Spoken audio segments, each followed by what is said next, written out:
And now the papers are filled with speculation about imminent government reshuffle, the last one before the general election, which is expected to be just over a year away, in order to enable Rishi to deliver his vision for the country.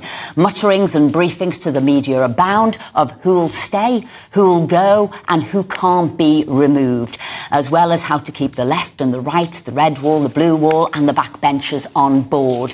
But if this reshuffle is to be a transformative one, if it is to mean anything at all and not just to be about rearranging the deck chairs on the Titanic, then it's time for Rishi to unleash his inner Thatcher and for the real Rishi Sunak to stand up, to find his no, no, no moment, his not for turning moment, to dig in and get things done and to set out a clarity of his vision, his eloquence of what that narrative is, his wisdom of what battles to fight, and then put his energy into winning them.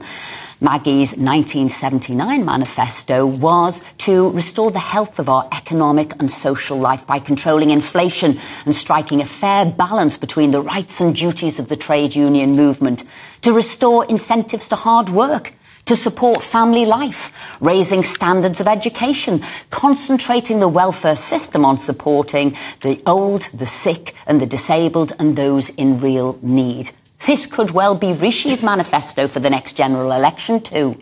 We cannot keep living in a fantasy that the state will pay for and provide an answer for absolutely everything. No matter what any snake oil merchant tries to tell you, you can't spend your way out of debt, pay people to sit at home without consequences, hit arbitrary net zero targets without huge costs, and have ludicrous and unnecessary vanity projects like HS2 and think you can just tax people more. For years, politicians have listened to the chorus of the left that the UK is the sixth richest nation in the world. Of course it can afford to spend more money. And under a succession of governments, it's spent more money on benefits, overseas aid, an open-door migration policy, you name it, the left always wants more and more taxpayers' money frittered away. So I was amazed to see the left-wing economist and Observer columnist Will Houghton this week voicing concerns that Britain was living beyond its means, had its back against the wall and should stop kidding itself that it was a rich nation. The UK has sold off the country's assets, gold reserves and pension pots to fund this overspending, and now there was nothing left to sell. The country is bust. Predictably, his left-wing followers didn't agree and gave him a good booting on Twitter. But I'm afraid to say that spending never-ending sums of money hasn't just been restricted to the Labour Party. During lockdown, the Conservative government ruled like socialists too, guided by Professor Neil Ferguson and his band of left-wing scientists. The reality is the actions taken during lockdown have left the country with a mountain of debt, with ruinous levels of debt interest, millions on benefits or opting out of work, combined with politically motivated industrial action and strike action.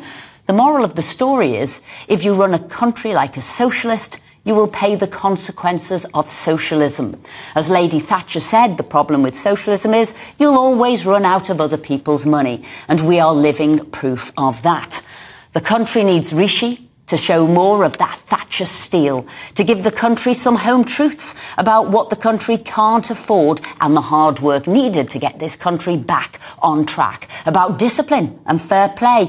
Oh yes, and about what a woman is. Mrs. T would also have known that.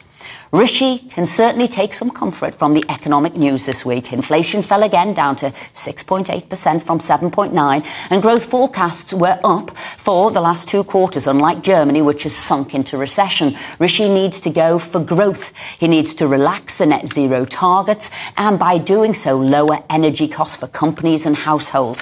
He needs to deregulate, making Britain a place where companies are free to innovate and try out new technologies, a haven from stifling EU regulations, which is why so many of us voted for Brexit. He needs to provide escape from the doom loop of rising debt, leading to rising taxes, lower growth and rising debt again. Only a true Thatcherite Conservative response will get the country out of the mess it's in, and Rishi needs to seize the moment, the impending reshuffle, gives him a chance to truly set out his stall, but only by finding his inner Thatcher will he be able to deliver it.